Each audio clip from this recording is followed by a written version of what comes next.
Lovenji Gaming here, and I am back. And it looks like everything is messed up.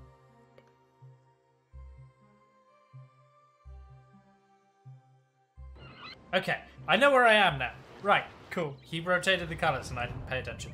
Right, everyone, it is Lovenji Gaming, and we are back where we started. The final game of this, what ended up being a best of 6. Wow. Best of 6 show match where they played 6 games. Minimum. So I guess it's a best of 11? Best of 11 show match. Basically, they had a 4-hour time limit and they were playing as many games as they could in that time. The final match of the night is a token match, as one team has already secured a dominating victory. We have, back where we began, map 1 was Pressure Point, map 6 is Pressure Point. Playing as the blue tribe in the green base, Clan Asgard's Sub-Zero and host of this show match.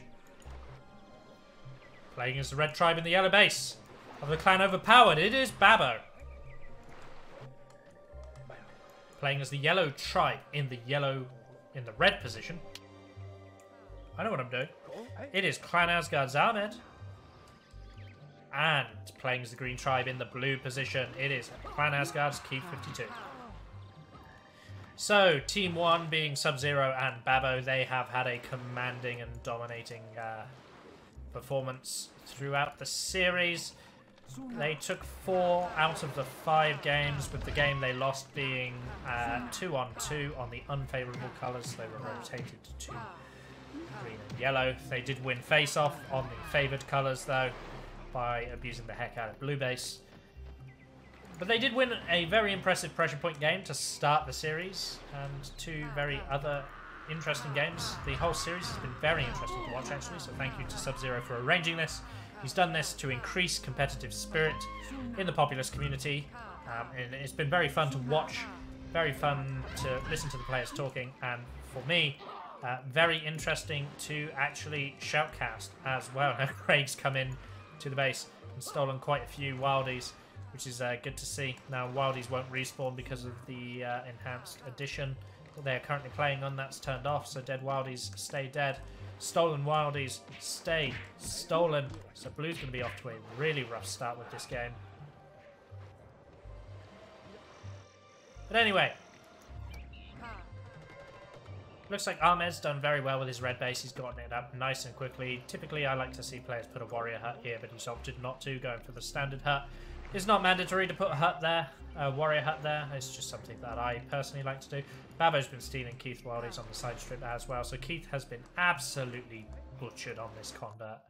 He's got barely any population, so the plan will be to double him out of the game very, very quickly.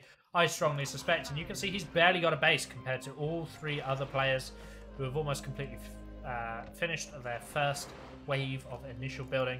He's got 2 huts and a fire warrior hut. Absolutely fantastic. So, blast coming out from Craig. There are fire warriors and towers, despite his low population. Craig has managed to get fire warriors. Keith has managed to get fire warriors into his towers. Ahmed's come to Keith's defense because Babo and Craig are just trying to double Keith out of the game, because Keith's starting convert was so diabolical.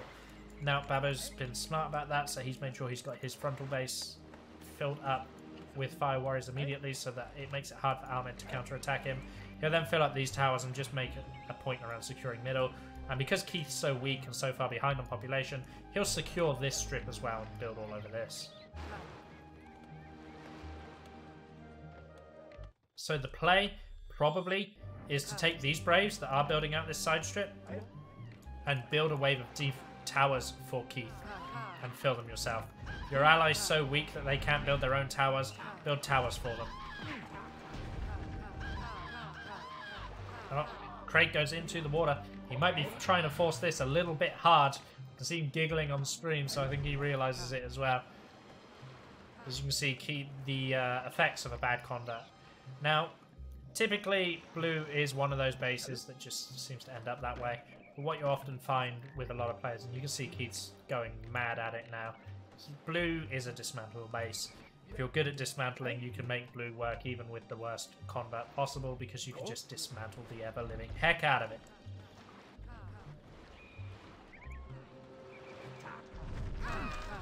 So we've got Babo pushing in on Ahmed's base. His Shaman gets a little bit knocked around, but he manages to empty one of the towers of its fire warriors. But Ahmed is there to defend. We've got a tornado from Babo. He was hoping to pick up the Shaman, but he does blast the Shaman back into the tornado, so that's very well done. We'll see what the tornado gods dictate. Or that fire warrior shot might have just spelled the death of Ahmed's Shaman. Yeah, that fire warrior shot will have guaranteed the death of the Shaman, and it even picks up. What is this tornado? Oh, so much damage for a single spell. And Keith52's Babo's been very clever. He's put plans all the way over here, even though he hasn't built them.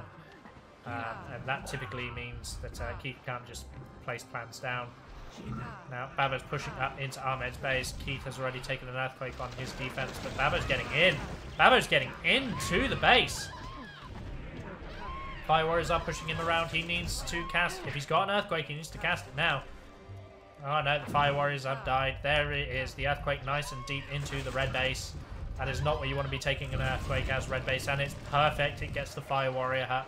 That's exactly the cut you want when you cast that. So now it might be Keith's turn to provide the Fire Warriors to his ally. FFS says Ahmed.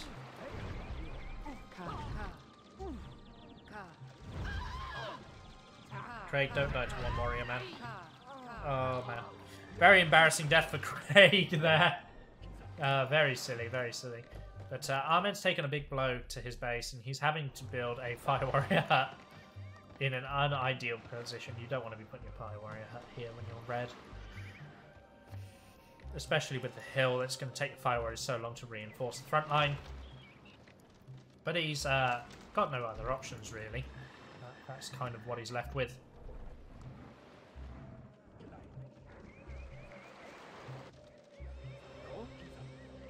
So Craig has respawned and he's looking to just keep doing what he's doing. He's hammering away at Keith. Keith's just been sat back dismantling, which through no fault of his own, he got a really bad convert, especially with the Stolen Braves. He's got no option but to just sit and dismantle to try and get his population up. Ahmed needs to be careful. He rolls into the water despite trying to cast a spell there. Both Shamans go down. Ahmed will take that trade because it stops Babo applying further pressure. Keith's actually getting out onto the map himself, and he's taking out some of Craig's defense with the tornado. It's good to see. There is a little bit of RNG involved in this tornado, and it's making a beeline right for Craig. Oh! No Keith52 tornado luck this time.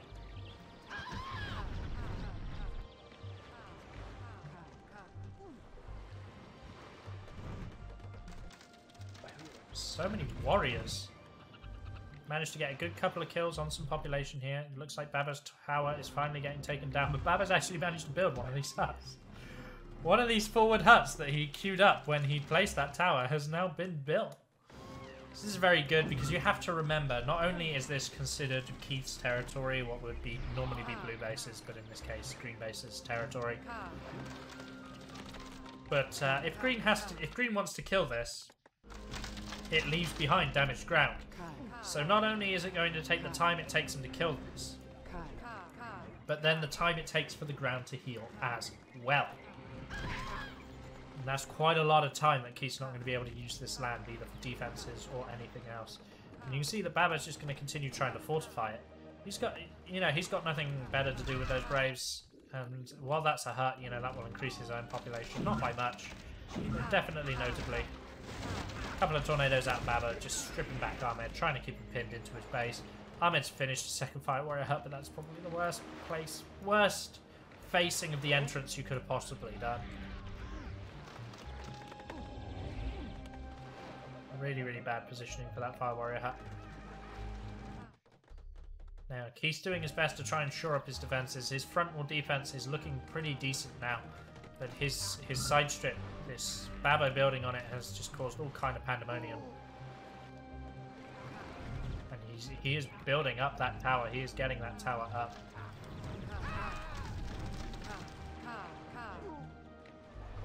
But it looks like Babo's just blasted down a hut.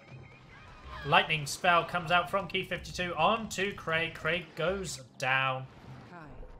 There are blue warriors in the middle. If Babo manages to secure this kill onto Ahmed, without a doubt these warriors will be asked to push in. Some fancy footwork with the Shaman there. Nice blast tricking here there. Tornado to pick up Babo.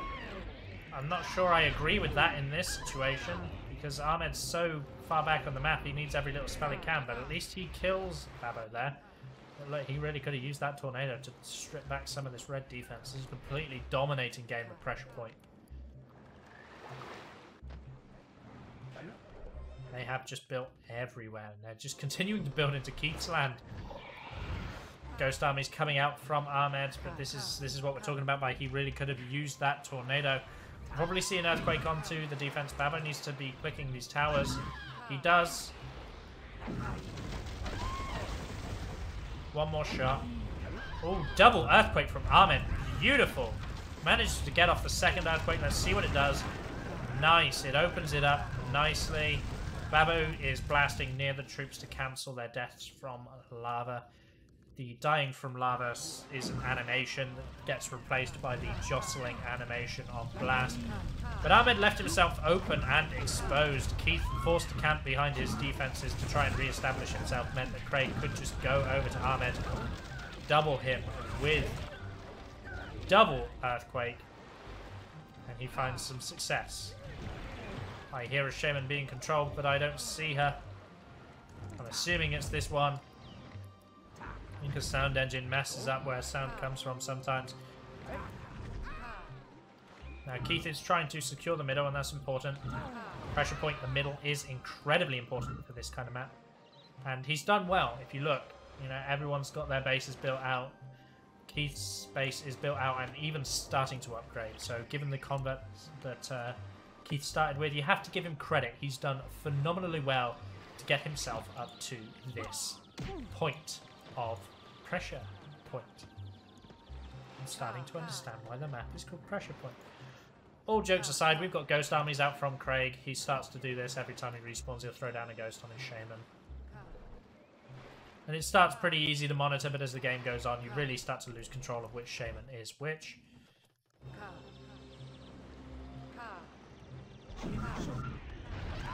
Babo throws out a Tornado onto Ahmed's limited defense. Keith tries to throw out a light that doesn't actually find the target. So much damage to ground here. It's becoming impossible to actually shore up and fortify a defense. Craig is attacking into Keith's base, and that's going to force Keith to back off. Keith goes back and manages to nail Craig with a lightning. Ahmed misses the light onto Babo's Shaman. Team 2 do like their lightnings. That's one thing I have noticed. But Babo does go down from the Tornado.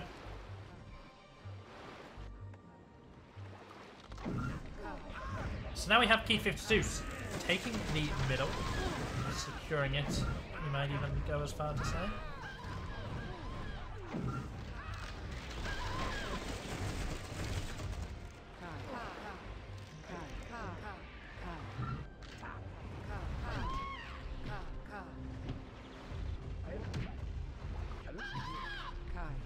Warrior run by from Ahmed is going to distract the towers and maybe give Ahmed an opportunity to get into the red base, but the red Shaman has respawned. She is alive, and therefore she is going to be more than fine.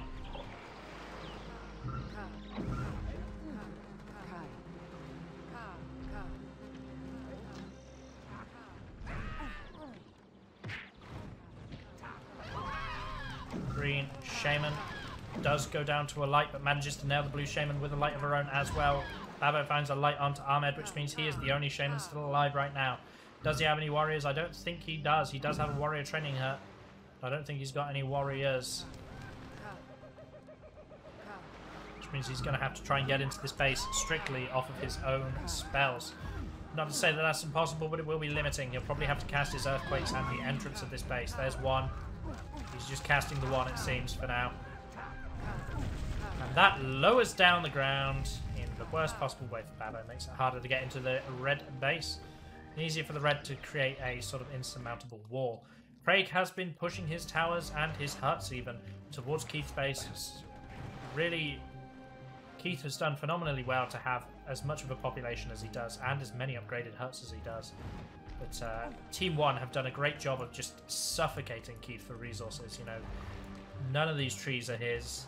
These trees aren't really safe to be his either. They've been used, and you know what would normally be a strip that he could build on has been covered in damaged ground from Babo's buildings. Now the wall, land bridge coming out. That will give him a wave of towers. Now, Keith does know how to camp with lights. He's very, very good at camping with lights, and as Craig is finding out, he's quite difficult to crack. Meanwhile, Babo has gone down to Keith52. Tornado plus light combination has his shaman dead, which means Team 2's shamans are both alive. What an amazing opportunity for Team 2 to actually push back and start to deal some damage, and it would be great to see Team 2 actually mount a comeback after the start that Keith had.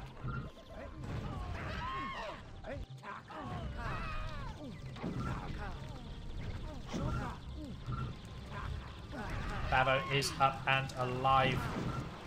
Lightning from Babo onto Ahmed. Finds the kill just in the nick of time before Ahmed can get off any damaging spells. Now Babo needs to finish building on this really. Either if that's a hut, fit a hut there, or just cover it in towers. The more towers the better. You want to make your base as defendable as possible. Plenty of warriors coming through from Team 2, completely tearing down the strip. So many green warriors, plus the yellow warriors for support as well. Oh god, no, this brave is magical feat, altering the land of the height over and over and over again.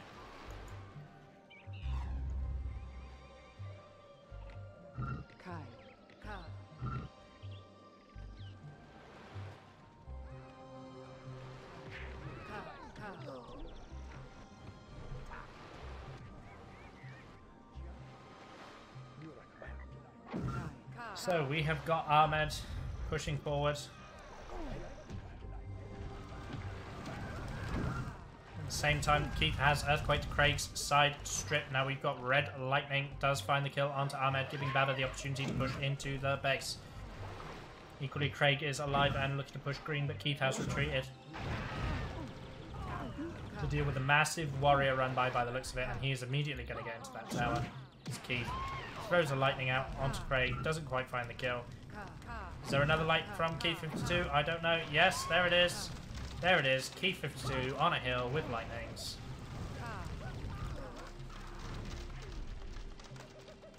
This is a game of pressure. Despite all these shaman kills that Keith is getting, you might think that he's winning. They're definitely still on the defensive, you know. If you're using lights to kill shamans and you're barely making it out your base every time you do so, you know, you don't want to be a prisoner in your own base when you're playing Populous. This map is very much about control. This map especially, this middle is so important. Keith52 is making the choice to try to double Babo. I say double, I don't know where Ahmed is. Oh no, Ahmed is there. So, Babo gets Keith with the light. Ahmed gets Babo with the light in return. So, Babo kills Keith. Ahmed kills Babo. Warriors are running into Babo's base. All over the place by the looks of it. There's so many warriors and ghosts. Ahmed unloads all of his lights to try and get in. Pretty much all of the towers have been damaged. This is it. Ahmed's going to get into the base here. He's going to do so much damage. What a game of patience from Ahmed, and here it is, one earthquake, second earthquake, there it is, and Babo's base is about to take a huge hit. One earthquake. Oh, the second earthquake really hit that home. Look at Babo's base. Oh, so much damage. What a play from Team 2 to lash back after the hammering they took at the start of this game. Looks like they are interested in making this a game for us after all. Craig throws out another earthquake. A couple of earthquakes from Craig do take out the front of Keith's base. What Craig should really do. It's a wacky idea, but I think it should always be done against Keith52. He erodes. He erode this hill. He can't sit on it with lights if it's not there. Babo's making an opportunity. Babo's making an opportunity to expand. He identifies that he took a bit of a hit there, but he's got the mana spare. He did charge up a bunch of land bridges. Probably planning to side if things had gone his team's way a little bit more. But instead, those land bridges, he's covered it all. He doesn't like any for Craig. He's just building on all of that completely. And additionally, the damaged ground has underflowed, meaning that all that damaged ground has now just cleared itself. So he can even build in his main base. Doesn't look like he can build terribly much in his main base from the scattering of plans, but he can build in his main base, which is not to be overlooked. Babo's actually getting trooped by Keith, the person whose population we were worried about. He's dismantled himself into this game, and has now got warriors running all over Babo's base, cutting the population down. Babo needs to be careful not to get caught standing still. Ahmed is looking for lightning kills. He comes forward and he throws out another earthquake. Craig got into Keith's base and actually managed to throw down a firestorm, but Keith managed to take him out. Again, Keith's in a hill and a tower. That's what Keith does. Get rid of the hill, Craig. If you're annoyed that he keeps getting you with the hill, get rid of it. Even earthquake it. If you don't want to be caught using a road, earthquake it. Get rid of the hill. It's the one situation I do like people earthquaking defense when it comes to pressure point, because flattening out that high ground hill can be so important. Ahmed has hit a critical light. And here comes Keith and Ahmed. Going to be doubling Babo again. Babo's going to be doing his best. He's not known to give up easily, but this is a very difficult position for Team 1. Earthquake comes out from Keith onto Babo's large hats. Babo's getting pushed more and more into a corner. Craig's patrolling in the weirdest place. Craig's Fire Warriors need to be up, helping maintain the entrance to his base, not down by the large hats, although I suppose they were helping with the warriors earlier on. Lightning onto the Fire Warrior hut. Lightning! Oh, Ahmed survives! Oh, the second light does just manage to find the kill. How fortunate that is. Oh, but Craig has now got his way into Keith's base. The doubling Babo won't pay off if Craig continues to unleash spells, and he does with his dying breath. Lakai takes out Keith's Fire Warrior hut. Keith is pumping warriors out of 3 warrior training huts, but he's got no Fire Warrior hut now, as he placed one down. No, he hasn't even placed one down yet, so he's got to be thinking about where he's going to be putting his Fire Warriors. It's important for Craig to be sending troops to Babo now as soon as possible. Babo is fixing his base with land bridges. You can just cover it in towers maybe and start turtling up, but he's not going to be very effective. He will still have spells banked. Gotta remember, this damage came after Babo did a whole lot of camping, meaning that Babo will have a repertoire of spells that he can hit Ahmed with. Look at Ahmed's base. This is just obnoxious to try and attack into. So many towers. It's just a long straight line of towers. What Babo should be looking to do now is try to camp with lightning, similar to what Keith was doing earlier on. Defend. Try not to die in aggressive attacks. It looks like Babo has just died to Ahmed again, so it looks like once again Babo's going to be taking a bunch of damage. Craig's trying to find ways into Keith's base. He's trying to find ways to damage Keith's population because it is on Craig to carry this game. Babo's getting absolutely hammered from all sides, and Ahmed's stuck in a hole. It could be important. He throws out the earthquake because he realizes he's not going to get out of this hole in time. And he does get the Fire Warrior training hut. That's very important. Babo did build a backup Fire Warrior training hut in anticipating that, though. So Babo with the foresight understood he was probably losing his position and built a Fire Warrior hut in a place where it would be harder to destroy. Now, Craig's provided Fire Warriors to help, but there's so many warriors.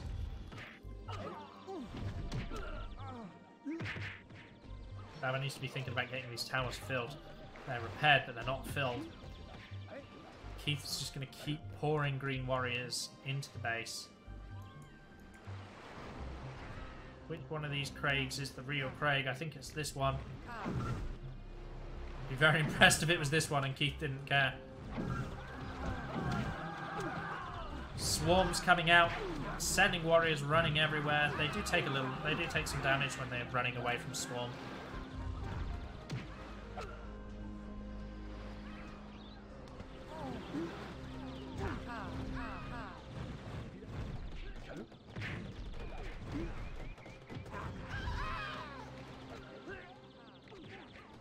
So we have got tornadoes coming out from Craig, trying to whittle away at the defense from Ahmed. This is opening up Craig's own base. Ahmed is looking to attack into it.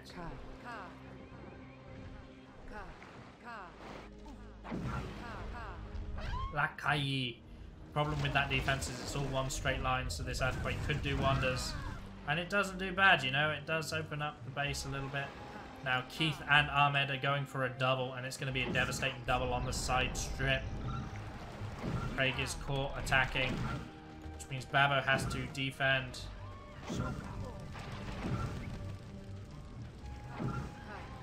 Double earthquake comes out from Ahmed. And it's okay. It's not the end of the world for Babo and Craig. Actually cuts Keith off. Keith's going to have to use a land bridge to join this double, and it does look like they are doubling. I don't think Babo can help. I think Babo's choice should have been to pull back and deal with these two shamans.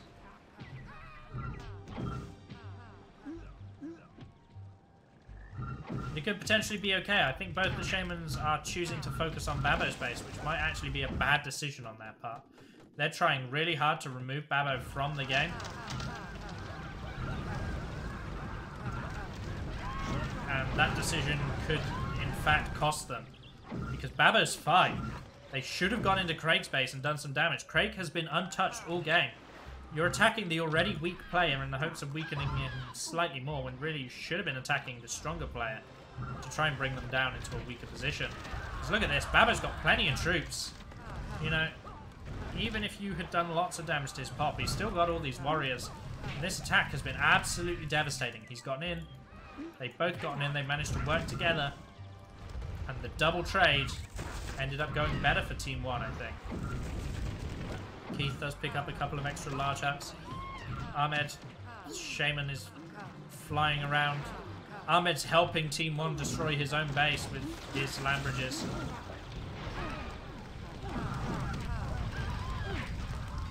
And there it is. Ahmed goes down again. His base is pretty much finished. He's got a couple of huts left on a side strip, whereas Babo's still got most of his base.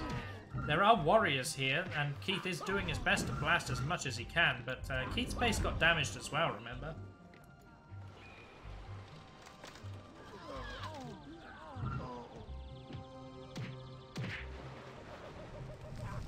I think even if they'd gone for Craig, they would... The amount of damage behind this attack, even if they'd gone for Craig, I don't think they would have affected the outcome of this trade. So perhaps, yeah, hindsight is 20/20, and it's not something you get to do in a real-time strategy game. I think I think Team 2 have won this.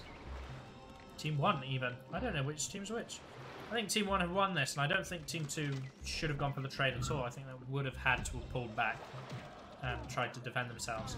Perhaps they underestimated how many spells Babo still had left. Keith's still in Babo's base, blasting everything. Babo's trying to ignore him because he knows if Keith's in his base, then Keith's not at his own base on the high ground with lights, which means they can just get into Keith's base. And yeah, Craig can just finish off Ahmed with warriors at this point. Craig is, in fact, also going to Keith's base. They're like, okay, Keith, you do you, mate. You sit in my base, you blast all my population. I'm going to go to your base, because I know you're not on high ground with your lightnings. I'm just going to take you out.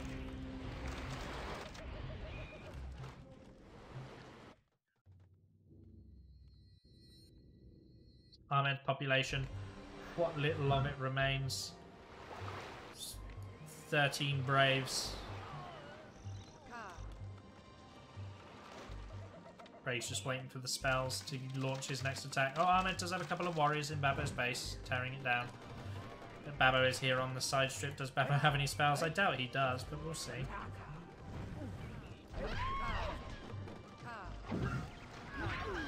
Oh, he has a tornado.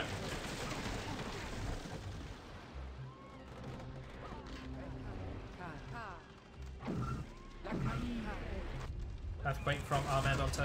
Why? Why are you earthquaking defense? Why? When your spells are that precious, what are you doing? Earthquaking that. I mean, I'm sure they've resigned themselves that the game is already done, but still. You're doing earthquaking that. Babo gets an earthquake down onto Keith's side strip. Keith is doing his best to hang in there. It was a very close game, and I really did think Team 2 were actually going to win it at one point. Given how poorly they started, dang did they come back strong. Turning this into a real game.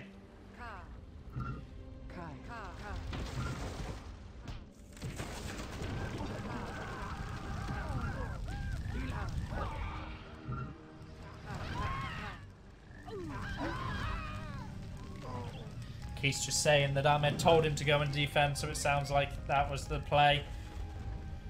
One person attack, one person defend. GG, well played. So, Team 1 of Sub-Zero and Babo go 5-1 in this best of 11 show match.